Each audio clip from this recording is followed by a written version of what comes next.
With the injury bug continuing to feast on our players as it pleases, Matt and I deep dive on a few big names that have just fell victim, plus a few on their way back. So lock on in for today's action-packed episode of Locked On Fantasy Baseball. You are Locked On Fantasy Baseball, your daily fantasy baseball podcast. Part of the Locked On Podcast Network, your team every day.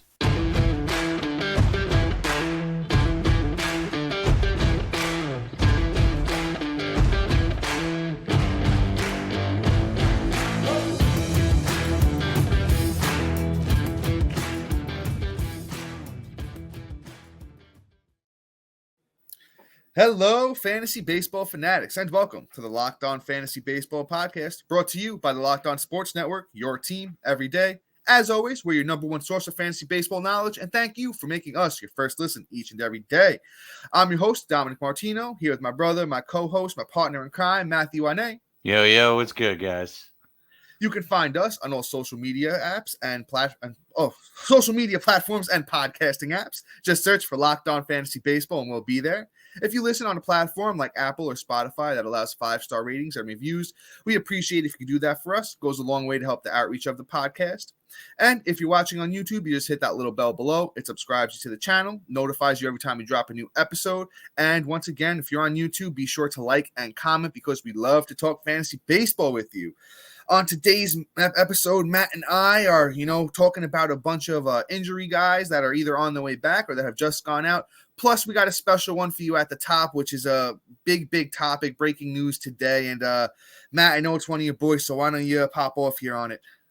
Yeah, this is a depressing one. It's Mr. Jordan Walker. If you haven't heard, now you'll hear. Unfortunately, they sent him down for absolutely no reason. Guy has one bad week, and they're limited on defense, and they're batting .214 over like 10 days. Like, come on now, St. Louis. Like, the kid comes out, starts the season with 12 hits, 12 hit games in a row with a hit, which is, the second most in MLB history? Like, and then he's probably the youngest person to have the most hits to start their career.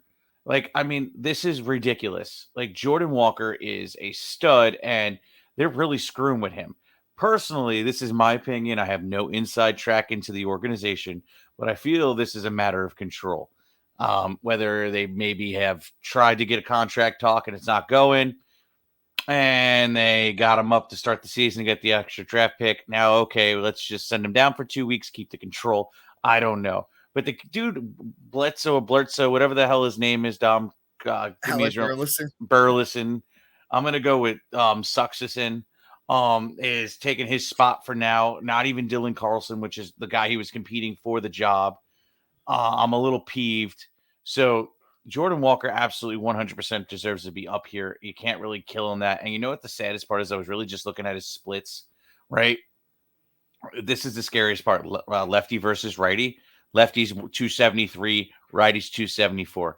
No argument in his bat there, right? Home and away splits. His home is batting 250. Away 310, day 308, night 235. So maybe my guy needs some night glasses. Who knows? And then, I mean, even against his opponents, this is the funniest part, right? He only struggled against Pittsburgh and Colorado. Everywhere else, he smoked everybody with a 400 average against Milwaukee, 333 against Seattle, 333 against Toronto, 333 against Atlanta, and 286 against Arizona. I'm sorry, but all the numbers do not add up as to why he was sent down. It makes no sense whatsoever. St. Louis, what are you doing? Jordan Walker will be back. Do not drop him if I haven't given that take yet. That's it, Dom. Go ahead. Yeah. Matt, you're fired up, and you got every right to be fired up because I'm on board with you in the sense of is like, what are you guys doing? What was the point of bringing Jordan Walker up if you're just gonna send him down, 3 weeks later, and blame it on defense and stuff like that? He should be getting the reps to correct these things and be working with the guys in the majors, the coaches in the majors to help him fix these problems. I think it was a little bit of too many cooks in the kitchen when Nootbaar came back. They want to give Burleson the shot. He's 24 years old. You're not going to get rid of Tyler O'Neill or, Nootbaar. And then they still have, Carlson on the bench. So it's just a lot of guys for not a lot of positions. And then at third base, he's not playing over Nolan Arenado. So there's that as well. I mean, I guess you could say over the last 2 weeks, as I mentioned yesterday, Jordan Walker is 5 runs, no bombs, 3 RBIs, a steal, batting .200. And I did throw it out there yesterday. So if you listen to yesterday's episode, I kind of called it in the sense of if he's not playing like this, what was it? Out of his last 7 games, he sat 4. So I was like, they're not going to just not let the kid play at 20 years old and not get the reps. So, that's part of the reason they sent him down. I will say this, a keeper dynasty, obviously you're holding, Jordan Walker. If it's a shallower league, like a 10-man and you don't have a big bench, I'm kind of in, a league similar to that where I don't know what to do. Am I holding him? Am I dropping him? I haven't made the decision yet, but he's a strong hold in most leagues in those shallow formats. If there's a big-time free agent out there that you want to grab, go for it. We'll see when Jordan Walker gets his way back. Hopefully it is sooner rather than later because the kid has all the talent in the world. At 20 years old, he set the league on fire through his first, 2 weeks. And, a tough week shouldn't be any reason for a demotion. He kind of just killing the kid's confidence there. Hopefully Jordan Walker goes down and rakes, comes back up sooner than later. But let's move on to our next guy here. Somebody that we haven't talked about in a while, and there's only been good news. It's Mr. Bryce Harper. Now, the thing with Harper is he's recovering a lot faster than anybody originally thought. The original timeline was July, but it looks like it could be within the next couple of weeks. So, the last update that I'm seeing was from over the weekend when, they were talking about Harper and he's supposed to follow up. I believe it was May 1st with the doctor that performed his Tommy John surgery. And if he gets cleared, they're saying they're not sending him on a minor league assignment. That comes from the Phillies themselves. That, maybe he'll get a day or 2 in practice to, get into the swing of things. And then he could be right back in the middle of that Phillies lineup, with Castellanos heating up, Trey Turner leading the way there. Bryce Harper could wind up being one of the best picks of, fantasy baseball because he fell so late in a lot of drafts. If he only misses the first month and a week, I mean, I'm super excited about Bryce Harper. I think this is the last chance to go out there and talk to the Bryce Harper owner and throw out a trade and say, oh, what if he doesn't get cleared? What if it's another month or so? I'm going out there in all my leagues trying to snag Harper because when he comes back, we obviously know he's one of the best players in all of baseball. So, couldn't be more excited for my brother Bryce Harper. Yeah, Harper's going to be great this season when he does return. It's going to help, too, that he's going to be playing, I heard first base now, too. That I don't think right away. I heard, yes, he is going to play first base at some point, but just to preface things, he'll be DH in fact the next month or so until that arm feels right throwing. Yeah. But once the arm feels right, if he gets that first base outfield eligibility, whew. Yeah, it's going to be stellar. How you doing, Bryce Harper, for value-wise? That's like having a cheat code with Mookie Betts at first now with Bryce Harper. So, he's full steam ahead. Do not trade him if you have him. Yeah, don't trade him. Trade for him. Trade for him. Even though I doubt you'll be able to get it off the owner unless they're in last place. Then you might be able to. Other than that, good luck. But shoot your shot. You never know. But that's really just about it. And before we move on here, for a championship team, it's all about making sure that every player is perfect fit. It's the same when it comes to your vehicle. Every part must fit just right. So next time you need parts and accessories, head to eBay Motors. With eBay's guaranteed fit, you can be sure for every part you need to fit right the first time around. Just add your ride to My Garage and look for the green check to know which parts will fit or your money back. Because just like in sports, confidence is the name of the game. And when it comes to shop on eBay Motors, you got the same deal. And with over 122 million parts to choose from, you'll be back in the game in no time. After all, it's easy to bring home the win when you got the right parts guaranteed. Just get the right parts, the right fit, and the right prices on ebaymotors.com. Let's ride. Eligible items only. Exclusions may apply. All right. And also, we want to thank our everydayers and new listeners for making Locked On your first listen each and every day. Be sure to look out for tomorrow's episode where we give you our weekend waiver wire ads and all the guys to replace everybody we're talking about today. So make sure you tune in. It's going to be a great episode. And now we can talk about our next guy here, Mr. Yordan Alvarez. Unfortunately, Yortz is hurt. He's got a strained neck, and I'm going to just start calling it the case of the Yorts because Yorts loves to get hurt. It's like, my neck, So, this comes with the territory of owning Yordan Alvarez. He's going to get hurt. He came into the season hurt, somehow managed to break through and not miss any time. I'm reading that there's likely at least a 10-day AL stint, but it'll probably be retroactive for the last 3 games. So that's a bonus. You really only have to hold out for him for about 7 games. Hopefully that's it. We'll see. Neck injuries are tricky. I mean, overall, we all know Yordan's been just an absolute monster this year. So, we don't really need to do a deep dive into that. So just, I guess, stay tuned to that tomorrow's episode so we can give you those replacements because we're not going to do it now. So we get you to come back tomorrow. Yeah, brother. Yordan's got those 27, RBI, 6 bombs. I think it was 14 runs. He's hitting like 253 on the year. But the last 2 weeks have been a little bit, slow for him. 6 runs, 3 home runs, 11 RBIs, batting 200. I think that neck issue has been bothering him for a little bit longer than he's been letting on to, because he started off the season like a house on fire. It's cooled off a little bit of late. That power is going to be there, and it's crazy. I think he's taking all those RBIs away from Jose Abreu and the rest of them boys in Houston because he's second in the league in RBIs. Not too much to be worried about. I just don't like he's just injured as much as he is, as Matt said. But once again, not really too much to deep dive on here. As Yordan's Yordan, and when he comes back, he's going to be great. Once again, guys, the name of the game of fantasy baseball, strike while the iron's hot, or while it's not hot, in the sense of, Yordan's hurt right now. Numbers aren't looking as great as they have when the past 2 weeks. Go out there and try and trade for him. I say that about everybody, but you know what? That's the name of the game here. But let's move on to our next guy, and that's Mr. Corey Seager. And man, it was such an unfortunate injury here for Seager. The hamstring, is still bothering him a little bit. The original diagnosis was he was going to be out for a month. I think he's already been out for almost 2 weeks, and they're saying it's another 2 to 3 weeks, so it could wind up being a little bit longer than a month originally. That's according to Bruce Bochy, the manager of the Texas Rangers. So, let's see. He's been doing a little bit of on-field work. He's played catch, did some soft toss, some swinging, but he hasn't run the bases yet, which is a big thing with the hamstring. So let's see how things goes. Look at Anthony Rizzo, one of the guys that we knew was going to benefit from, the shift going away. Rizzo's been killing it. Same thing with Seager. He's batting 359 in 39 at-bats with 7 runs, a home run, 4 RBIs. He was ready to take off, and, it's a shame. I think he'll be, a stud when he gets back, which could be, still a little bit of a ways away. Once again, this guy's a total trade candidate now. Shortstop has been a little bit mediocre. Love Corey Seager. Go out there and see if you could buy low on him.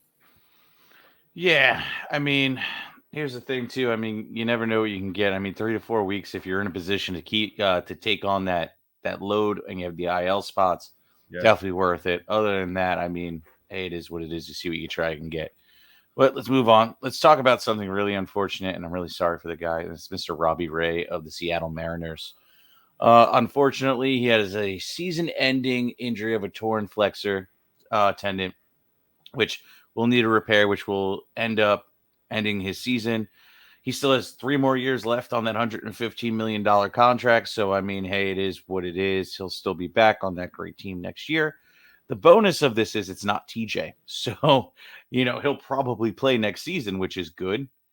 So we, in the dynasty leagues, if you can hold on to him, I would. In keeper leagues, he's an outright drop because I don't think you would keep him over most players unless your pitching is not up to snuff. So other than that, he's a drop. I'm sorry, Robbie Ray. I wish better for you. I thought you were going to have a good season this year. Unfortunately, it was cut short. Best wishes to Robbie Ray. But, yep, stay tuned for tomorrow. And we'll be giving you more replacements for Robbie Ray. Yeah, Matt, you covered that one pretty well. Not too much I can add there, except once again, I'm just gonna reiterate the fact that, guys, tomorrow we have a lot of good, starting pitchers that you can add to replace Robbie Ray. Drop them in every league. If you got a dynasty league though, where you keep your whole team and you can keep them stashed on the IL and that counts as a keep, by all means do that, because Robbie Ray is one of the best, I'd say top 30 starting pitchers when he's healthy. He could be top 25 depending on how his ERA looks in some years. So, that's about it on Robbie Ray. Let's move on to our next guy. And big congratulations to Liam Hendriks. He has beat cancer. He's, getting ready back to ramp back up and, get back to that, Chicago White Sox team that really could use him at the back of the bullpen. And he was sent down to, extended spring training in Arizona where he's going to, put in that work. I would see, maybe he needs a month to ramp up. So maybe we see him back by, end of May, beginning of June. And then even at that, it's going to be a little bit till, they say, hey, all right, let's go put him back in the closer role. He's 66% owned on Yahoo. So if you have that IL spot, throw him in the stash if he's available in your league. I actually did have one league where he was available, and I threw him on my IL, had the spot, stashing him.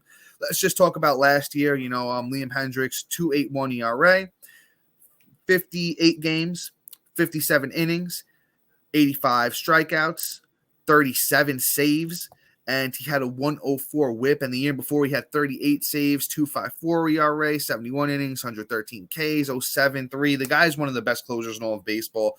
So I will once again reiterate, stash him if you can. Liam Hendriks will be back sooner than later. And once again, congratulations to Liam Hendriks. Yes, sir. Awesome news. Thank God it was non-Hodgkin's lymphoma, probably one of the easiest to beat. So that's really great prognosis for Liam Hendriks in general. So, amen. Let's move on here. Dom, you did a great job there. Let's talk about something that everybody's probably really interested in if you own him, and that's Mr. Justin Verlander. So it seems, if everything goes right, he has his rehab start on Friday, and they're expecting to go about 3 to 4 innings. And if all goes well, he'll be back in the rotation sometime next week. So that'll be great news for Justin Verlander owners. He'll soon to be returned. You could try and go trade for Verlander. It doesn't hurt. Shoot your shot. You might be able to get it. Say all the other shoes dropped. Now we're going to start seeing more injuries from him. 2 years ago, he got TJ. You can give the whole spiel, rattle off all his injuries over the last couple of years and see if you can kind of sneak one out on somebody. So, Dom, how about that? Can I get Justin Verlander off you? Anyway, hey, I'm always open. Guys should always be open to trades, always listening, always see what's going on in your league. But yeah, he's definitely a nice trade target, even though I doubt somebody's going to part with him if they held on to him for 3 weeks and he's going to come back next week. So, but shoot your shot. Justin Verlander is going to be great when he does return. He could be the best pitcher in baseball. Yeah, definitely don't be worried about Justin Verlander's performance because, when he does his thing, as Matt said, one of the best pitchers in baseball, won the Cy Young last year with the 1.75 ERA, 175 innings, 185 Ks. The whip was a 0.82. Justin Verlander is like fine wine, just aging as one of the, best pitchers, first ballot Hall of Famer. Guy's been doing it for the last, how many years, since 2005. So he's just been absolutely fantastic. I'm a huge fan of his. And, the injury he had was, in his, arm, shoulder area. So you do want to be careful with him. So, as Matt said, if you do get a great trade offer for him, like, I'm listening. If somebody wants to come to, if anyone's listening in one of my big leagues there, I got Verlander. He's on the block. If you want to throw an offer my way, I'm listening. And you should do the same if you do have Verlander. So, play it by ear at the moment. He's good 4 years old. So, just be careful with Justin Verlander. Guys, with that being said, this episode is brought to you by BetterHelp. Getting to know yourself can be a lifelong process, especially because we're always growing and changing. Therapy is all about deepening yourself, self-awareness, and understanding. Because sometimes we don't know what we want or why we react the way we do until we talk things through. BetterHelp connects you with a licensed therapist who can take you on that journey of self-discovery from where you are to where you want to be. If you're thinking about starting therapy, give BetterHelp a try. It's entirely online, designed to be convenient, flexible, and suited to your schedule. Just fill out a brief questionnaire to get matched with a licensed therapist and switch therapists at any time for no additional charge. Discover your potential with BetterHelp. Visit BetterHelp.com/LockedOnMLB today to get 10% off your first month. That's BetterHelp. HELP.com/LockedOnMLB. And guys, I'm going to say this every time I read this ad because mental health is something that doesn't get taken as seriously as it should.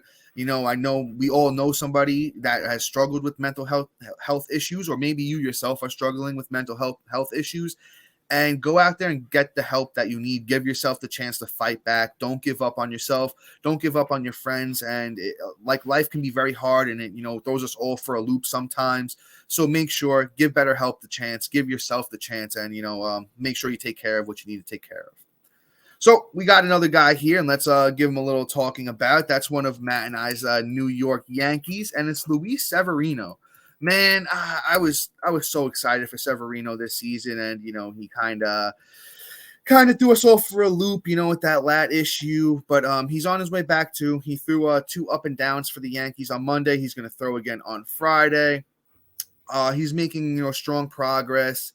He's probably going to have that rehab a chance maybe next week, the week after at latest, from what I'm seeing. Supposedly, the Yankees are saying that he should be back around the middle of May if everything goes right with him.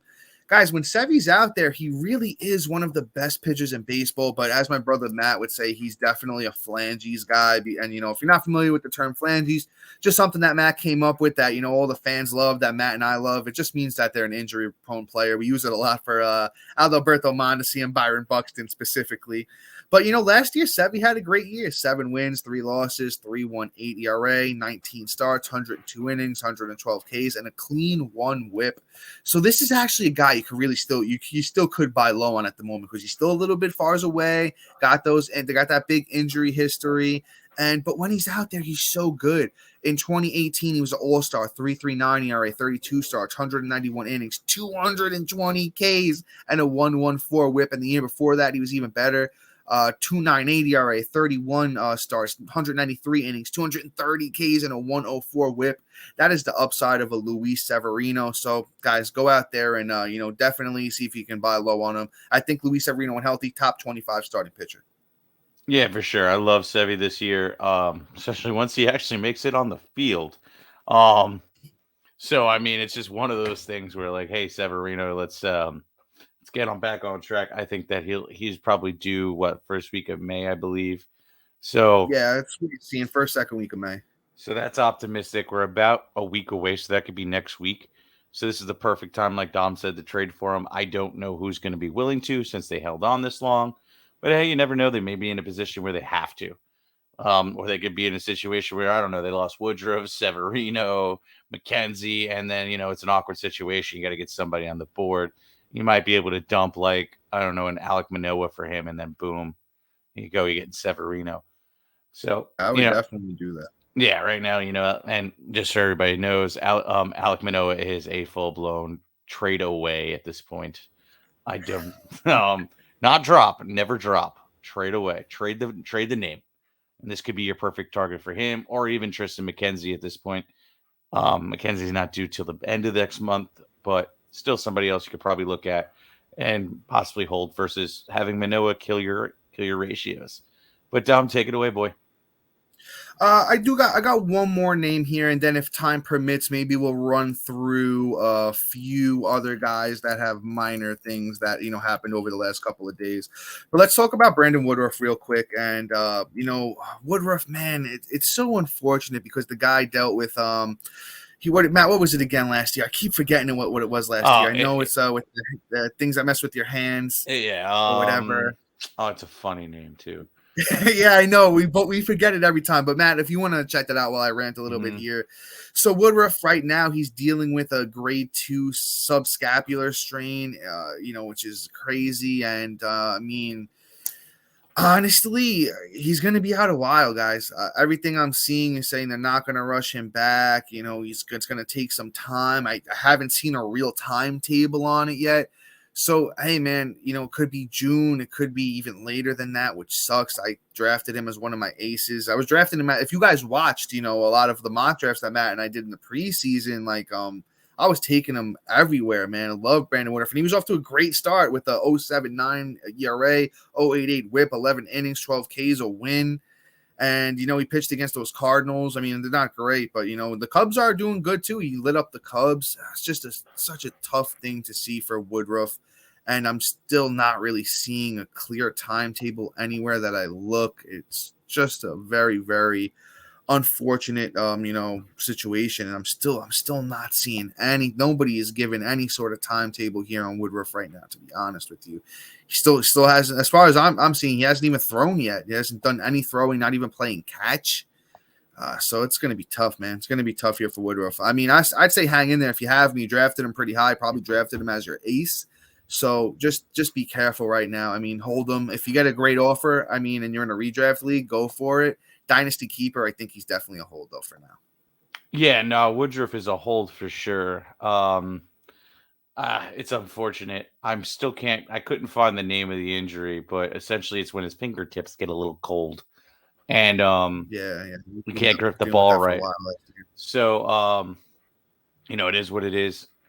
I don't know. We're probably see him probably mid-June is what my expectation is. There's no proven anything since there's no timetable, but that would be my suspicion. So if you don't have him, try and trade for him as we get the end of May and see what goes on, or any positive sign of like bullpen session or something of the sort, and see what you can do. Brandon Woodruff is still going to have some serious value for you once he does come back, and he'll probably help take off and take it to the next level in your pitching rotation.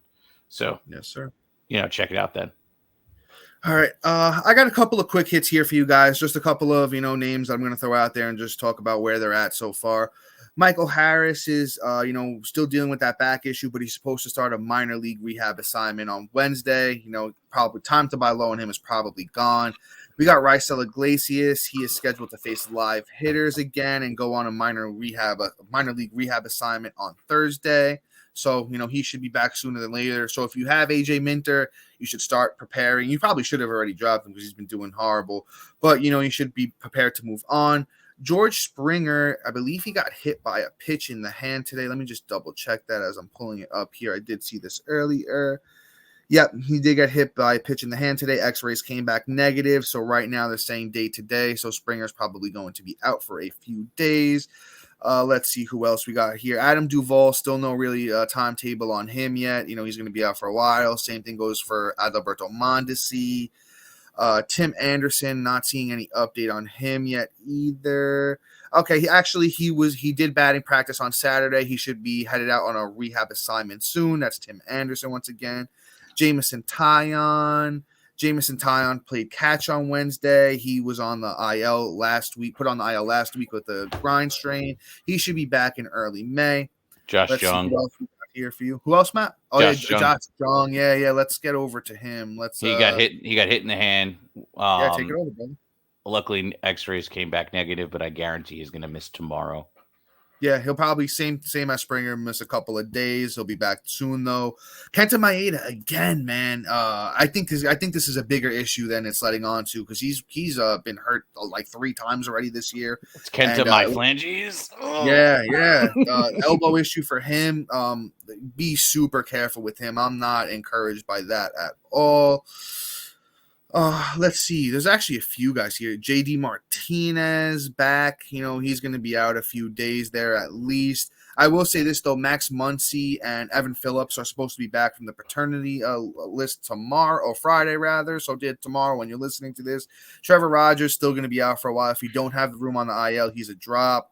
Stanton probably out till late May, still with that hamstring issue. Haven't heard any news on him. Rodon's been a mess too, but they said the back is okay. He's throwing a bullpen session on Friday. Still no timetable for Carlos Rodon, so I guess as Yankee fans we'll go kick rocks for now with that one. Trying to see if there's any other big names here that Yu Darvish is still day to day with that hamstring issue. Day to day, he should be in line to make his next start. We will see, though, so keep an eye on Yu Darvish. Andres Munoz, haven't heard anything. Honestly, if you don't have the room on your IL for Munoz at the moment, I would say cut him. And because I think Paul Sewald is going to actually keep that job, because, Munoz still has a ways to go to come back from that. Tyler Glasnow, I haven't really seen any big updates on him, but I am going to check for you guys because that is a name that's definitely super interesting. Let's see what's going on with Tyler Glass now here before we wrap things up. He's supposed to throw a bullpen next week, so that means he's ramping back up. I could see him being back by mid-May, maybe even early May. So, that's a guy to go out and try and trade for, to be honest with you. Everybody's forgotten about him. He was when he was healthy, going inside the top 25 starting pitchers. So definitely see if you can get Tyler Glass now. And guys, you know what? So that's about it for today. Ran through as many names as I could for you there at the end. So once again, please be sure to like, subscribe, comment, rate, and review. Check out our website if you already haven't. Has information about us, access to all of our episodes. I promise you, Matt and I will write some, articles for you guys sooner than later. And you know what? We might even throw a rankings update at some point here. I'll try and look mine over, see if I could update them for a little bit for you guys to, see where things are at if you want to look at those. And just truly thank you for, our everydayers and new listeners for making Locked On Fantasy Baseball your first listen each and every day. Truly, it's an honor to be here doing this for you guys, talking to you guys every day. And, to have you guys listen and get great feedback truly means a lot. And tune in for a new episode tomorrow where Matt and I provide you with some of the best waiver wire ads. And I'm telling you guys, we have a lot of good ones for you tomorrow. So you're going to want to lock on with us and check that episode out. But until then, guys, see you. Peace.